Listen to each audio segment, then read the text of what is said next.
മംഗളൂരുവിൽ ആൾക്കൂട്ട ആക്രമണത്തിൽ വയനാട് സ്വദേശി അഷ്റഫ് കൊല്ലപ്പെട്ട സംഭവത്തിൽ 20 പേർ അറസ്റ്റിൽ. പാക് അനുകൂല മുദ്രാവാക്യം വിളിച്ചതിന്റെ പേരിലാണ് അത് എന്ന് ആരോപിച്ചായിരുന്നു കൊലപാതകം. വയനാട് പുൽപ്പള്ളി സ്വദേശി അഷ്റഫിനെ ആൾക്കൂട്ടം ചവിട്ടിയും അടിച്ചും കൊലപ്പെടുത്തിയെന്നാണ് കേസ്. ആൾക്കൂട്ട കൊലപാതകത്തിൽ പറപ്പൂരിൽ ആക്ഷൻ കമ്മിറ്റി രൂപീകരിച്ചു. നീതി ലഭിക്കും വരെ പോരാട്ടം തുടരുമെന്നും സംസ്ഥാന സർക്കാർ പ്രശ്നത്തിൽ ഇടപെടണമെന്നും ആക്ഷൻ കമ്മിറ്റി അറിയിച്ചു.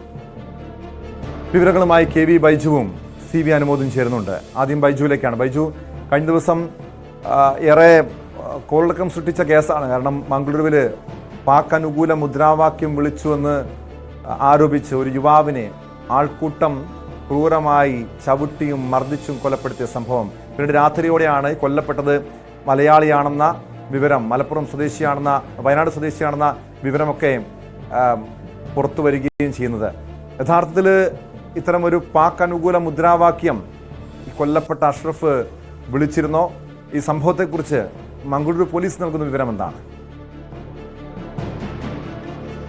ടോമെ, ഈ അഷ്റഫ് കൊല്ലപ്പെട്ടതുമായി ബന്ധപ്പെട്ട് ഒരുപാട് ദുരൂഹതകൾ ഇപ്പോഴും ബാക്കിയുണ്ട് എന്നതാണ് നമുക്ക് അതിൽ ഏറ്റവും ആദ്യം തുടക്കത്തിൽ പറയാനുള്ളത്. കാരണം ഇതിൽ പോലീസിന് കൃത്യമായ ഒരു വിവരം ഇതുവരെ ലഭിച്ചിട്ടില്ല.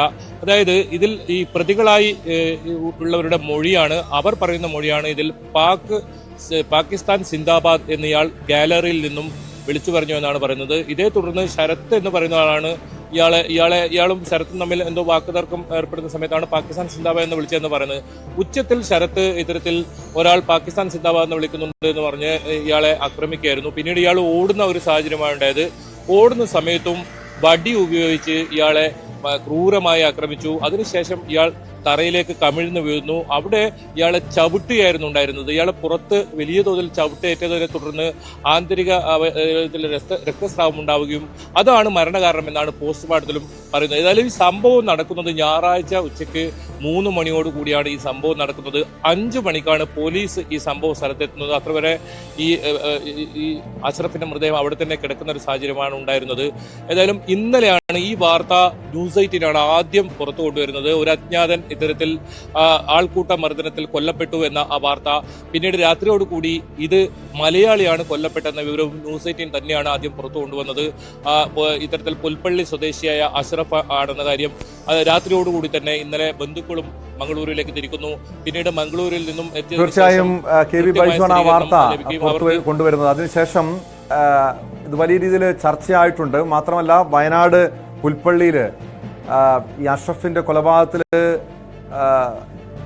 ഈ കൊലയാളികൾക്കെതിരെ ശക്തമായ നടപടി സ്വീകരിക്കണം, അഷ്റഫിന് നീതി ലഭിക്കണമെന്ന് ആവശ്യപ്പെട്ടുകൊണ്ട് ഒരു ആക്ഷൻ കമ്മിറ്റിയും രൂപീകരിച്ചിട്ടുണ്ട്. ഈ നീതി ലഭിക്കും വരെയും പോരാട്ടം തുടരുമെന്നാണ് ആക്ഷൻ കമ്മിറ്റി അംഗങ്ങൾ പ്രതികരിച്ചത്. സംസ്ഥാന സർക്കാരിന്റെ ഒരു ഇടപെടൽ കൂടി ഇതിനകത്തുണ്ടാകണം എന്നുള്ള കാര്യത്തിൽ യാതൊരു സംശയവുമില്ല. കാരണം ഈ സംസ്ഥാനത്ത് ഒരു പൗരനാണ്, അതും ഒരു ചെറുപ്പക്കാരനാണ്. വളരെ ദാരുണമായ, വളരെ നിഷ്ഠൂരമായ ഒരു കൊലപാതകമാണ് നടന്നത് എന്നുള്ളത് കൊണ്ട് തന്നെ സംസ്ഥാന സർക്കാർ ഇതിൽ ശക്തമായ ഇടപെടൽ നടത്തണം എന്നുകൂടി ഞങ്ങൾ ആവശ്യപ്പെടുകയാണ്. വിവരങ്ങളുമായി CV അനുമോദ് ചേരുന്നുണ്ട്. അനുമോദ്, ഇപ്പോൾ ആക്ഷൻ കമ്മിറ്റി വളരെ ശക്തമായ നിലപാടുമായി മുന്നോട്ട് പോകുന്നുമുണ്ട്. ഈ പോലീസിന്റെ അന്വേഷണത്തെ കാരണം പോലീസ് കേസ് ഏതെങ്കിലും മറ്റൊരു നാട്ടിലാണ്, മംഗളൂരുവിലാണ് ഈ സംഭവം ഉണ്ടാകുന്നത്.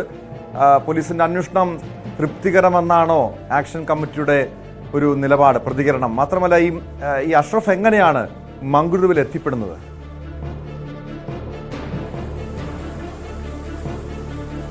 ടോം, ഈ അഷ്റഫിന്റെ ശരിക്കും നാട് വേങ്ങരയ്ക്കടുത്ത് പറപ്പൂരാണ്. അവിടെ നിന്നും വർഷങ്ങൾക്ക് മുൻപ് സാമ്പത്തിക പ്രശ്നങ്ങളെ തുടർന്ന് അവരുടെ വീടും മറ്റും വസ്തുക്കളുമൊക്കെ ജപ്തി ചെയ്യുന്നൊരു സാഹചര്യം വന്നപ്പോൾ നാട്ടിൽ നിൽക്കാൻ കഴിയാത്തൊരു സാഹചര്യത്തിൽ അവർ വയനാട്ടിലേക്ക് മാറുകയാണ് ചെയ്തത്. അതിനുശേഷം പിന്നെ അവർ നാട്ടിലേക്ക് എത്തിയിട്ടില്ല, അവിടെ തന്നെയാണ് തുടരുന്നത്.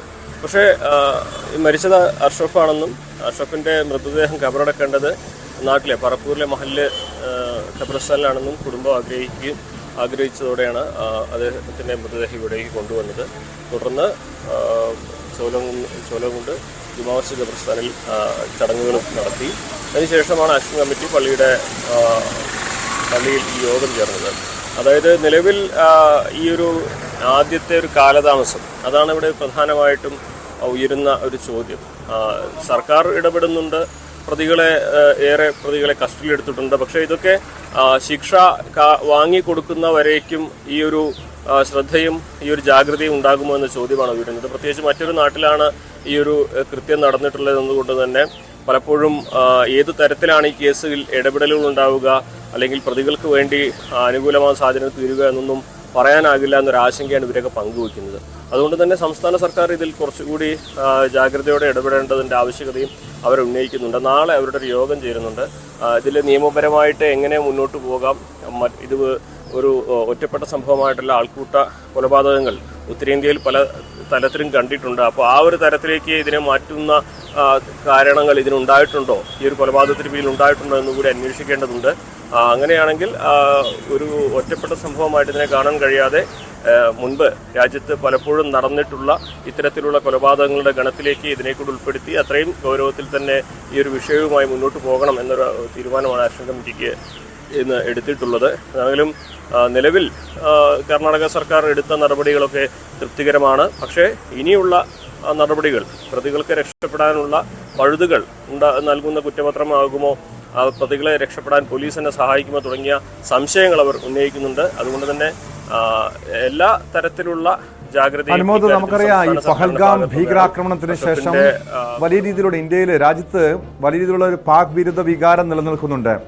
ഈ ഒരു സാഹചര്യത്തിൽ സ്വാഭാവികമായും പാകിസ്ഥാൻ അനുകൂലമായ ഒരു മുദ്രാവാക്യം വിളിച്ചാൽ ജനങ്ങളുടെ ഭാഗത്തു നിന്ന് ഒരു പ്രതികരണം ഉണ്ടാകാം. അങ്ങനെ ഒരു മുദ്രാവാക്യം, പാക് അനുകൂല മുദ്രാവാക്യം അഷ്റഫ് വിളിച്ചുവെന്നാണ് ഈ കൊലയാളികൾ ആരോപിക്കുന്നത്, ഇയാളെ കൊലപ്പെടുത്തിയ ആളുകൾ ആരോപിക്കുന്നത്. അങ്ങനെ ഒരു സംഭവം ഉണ്ടായിട്ടുണ്ടോ? കാരണം ചില മാനസിക ബുദ്ധിമുട്ടുകൾ, മാനസിക പ്രശ്നങ്ങൾ അലട്ടിയിരുന്ന വ്യക്തിയാണ് അഷ്റഫ് എന്നൊക്കെ പറയുന്നുണ്ടല്ലോ.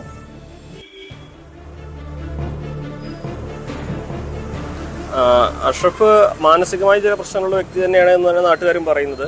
പക്ഷേ ഈ ഒരു മുദ്രാവാക്യം വിളിച്ചോ ഇല്ലേ എന്ന് നമുക്ക് സ്ഥിരീകരിക്കാനാകില്ല. പക്ഷേ ഇവിടെ ചർച്ചയുള്ള മറ്റൊരു കാര്യം പറയാം. അത് അല്പം പ്രശ്നമുള്ള രീതിയിൽ തന്നെയാണ് കാണുന്നത്. ഈ പിടിയിലായ ആളുകളുടെ മതവും അഷ്റഫിന്റെ മതവും ഏതാണ് എന്ന ചോദ്യമാണ് ഉയർത്തുന്നത്. അങ്ങനെ ഒരാൾക്കൂട്ട കൊലപാതകം എന്നതിനപ്പുറം മറ്റു രണ്ട് മതങ്ങൾ തമ്മിലുള്ള അല്ലെങ്കിൽ ഒരു മതത്തിൽപ്പെട്ട ആളിനെ മറ്റൊരു മതത്തിൽപ്പെട്ടവർ കൂട്ടമായി തല്ലിക്കൊന്നു എന്ന തരത്തിലേക്കാണ് ഒരു വ്യാഖ്യാനം വന്നിട്ടുള്ളത്. അത് പറയുന്നതിൽ വിഷമമുള്ള കാര്യമാണ്. അത്തരത്തിലൊരു വ്യാഖ്യാനം ഇതിൽ വരുന്നു, ഇത്തരത്തിലുള്ള സാഹചര്യങ്ങൾ വീണ്ടും ആവർത്തിക്കുക എന്നുള്ളത്. പക്ഷേ മുൻപ് ഉത്തരേന്ത്യയിൽ പലപ്പോഴും കണ്ടിട്ടുള്ള സമാനമായ രീതിയിലുള്ള സ്വഭാവത്തിലേക്ക് ഈ ഒരു സംഭവത്തെ വ്യാഖ്യാനിക്കുന്നു എന്ന തരത്തിലാണ് കാര്യങ്ങൾ പോകുന്നത്. എന്താണെങ്കിലും ഇതിൽ ഏത് തരത്തിലുള്ള നടപടികൾ കർണാടക സർക്കാർ ഇപ്പോൾ ഇക്കാര്യത്തിൽ വളരെ ശക്തമായിട്ട് തന്നെ മുന്നോട്ട് പോകുന്നു എന്ന അഭിപ്രായം ഇപ്പോൾ ഇവർക്കുണ്ടെങ്കിലും തുടർ നടപടികൾ എന്താകുമെന്ന കാര്യത്തിലാണ് കാത്തിരിക്കേണ്ടത്, കണ്ടറിയേണ്ടത് എന്നൊരു അഭിപ്രായമാണ് ഇവർ പങ്കുവയ്ക്കുന്നത്. ടോം.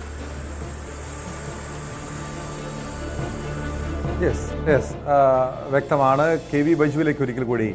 ബൈജു, അനുമോദ് സൂചിപ്പിച്ചതുപോലെ അങ്ങനെ ഒരു വർഗീയപരമായ ചേരിതിരിവിലേക്ക് പോലും മാറാവുന്നൊരു കേസായി അഷ്റഫ് കൊലപാതകം ഒരുപക്ഷെ മാറുന്നുണ്ട്. അത്തരം ചർച്ചകൾ വരുന്നുണ്ട്. മംഗളൂരു ഇതുപോലുള്ള ആൾക്കൂട്ട ആക്രമണങ്ങളും സദാചാര ആക്രമണവും ഒക്കെ, സദാചാര പോലീസിന്റെ പേരിലൊക്കെ അങ്ങനെ ആക്രമണങ്ങളൊക്കെ പതിവായി നമ്മൾ കേൾക്കാറുള്ള സ്ഥലമാണ്. ഈ സംഭവത്തിന്, ഈ അഷ്റഫിന്റെ കൊലപാതകത്തിന് ശേഷം മംഗളൂരുവിലെ സാഹചര്യം എങ്ങനെയാണ്? പോലീസ് ഈ കേസിൽ ഈ സംഭവത്തിന് പിന്നാലെ പ്രത്യേകിച്ചും രണ്ട് മതവിഭാഗങ്ങൾ തമ്മിലുള്ള പ്രശ്നമായി ഒരുപക്ഷെ മാറാൻ പോലും സാധ്യതയുള്ളത് കൊണ്ട് പോലീസ് അതീവ ജാഗ്രതയിലാണോ?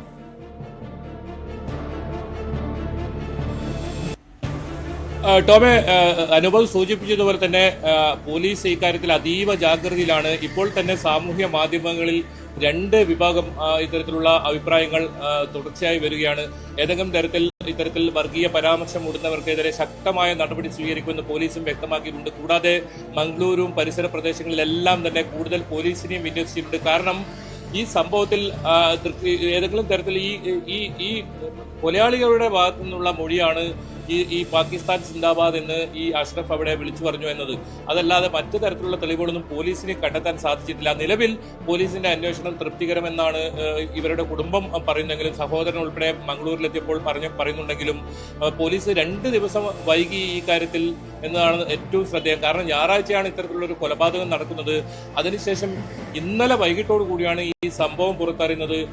അത്രയും വൈകി ഈ സംഭവത്തിനെ കുറിച്ച് ഏതെങ്കിലും തരത്തിലുള്ള വിവരങ്ങൾ നൽകാൻ പോലീസ് പുറത്തുവിടാൻ തയ്യാറായിരുന്നില്ല. അതുമാത്രമല്ല മലയാളിയാണെന്ന വിവരം പോലും വളരെ വൈകിയാണ് ഒരു സ്ഥിരീകരണം വരുന്നത്. എന്തായാലും അത് കാസർഗോഡ് ജില്ലയുടെ മഞ്ചേശ്വരം ആ ഭാഗങ്ങളിലൊക്കെ വലിയ തോതിലുള്ള വികാരം ഇതിനെതിരെ വന്നിട്ടുണ്ട്. അനുമോദ് സൂചിപ്പിച്ചതുപോലെ തന്നെ അത്തരത്തിലുള്ള ഒരു സംഘർഷത്തിലേക്കോ അല്ലെങ്കിൽ കാര്യങ്ങളിലേക്കോ കടക്കാതിരിക്കാൻ വേണ്ടി അതീവ ജാഗ്രതയിലാണ് പോലീസ് ഉള്ളത്. ഏതായാലും ഈ കേസിൽ 15 പേരെ തുടക്കത്തിൽ തന്നെ പോലീസ് അറസ്റ്റ് ചെയ്തിരുന്നു. അതുകൂടാതെ ഇന്നലെ രാത്രിയോടുകൂടി 5 പേരെ കൂടി അറസ്റ്റ് ചെയ്തിട്ടുണ്ട്. ഇതിൽ BJPയുടെ നേതാക്കൾ ഉൾപ്പെട്ടിട്ടുണ്ട് എന്നതാണ് അതിൽ ഏറ്റവും പ്രധാനം. അതുകൊണ്ട് തന്നെ വളരെ സൂക്ഷിച്ചാണ് പോലീസ് ഈ കാര്യം കൈകാര്യം ചെയ്യുന്നത്. അത്രത്തോളം സെൻസിറ്റീവായ ഒരു പ്രദേശം, അതുപോലെ തന്നെ സെൻസിറ്റീവായ ഒരു കേസ് കൂടിയാണിത്. അത് പോലീസ് അതീവ ജാഗ്രതയോടുകൂടി തന്നെയാണ് കാര്യങ്ങൾ മുന്നോട്ട് കൊണ്ടുപോകുന്നതും. വ്യക്തമാണ്. മംഗളൂരുവിൽ ആൾക്കൂട്ടം സംഘം ചേർന്ന് ക്രൂരമായി കൊലപ്പെടുത്തിയത് മലയാളി യുവാവിനെയാണ്. അഷ്റഫിനെ കൊലപ്പെടുത്തിയ കേസിൽ 15 പേർ, BJPയുടെ പ്രവർത്തകർ ഉൾപ്പെടെ 15 പേരെ പോലീസ് അറസ്റ്റും ചെയ്തിട്ടുണ്ട്.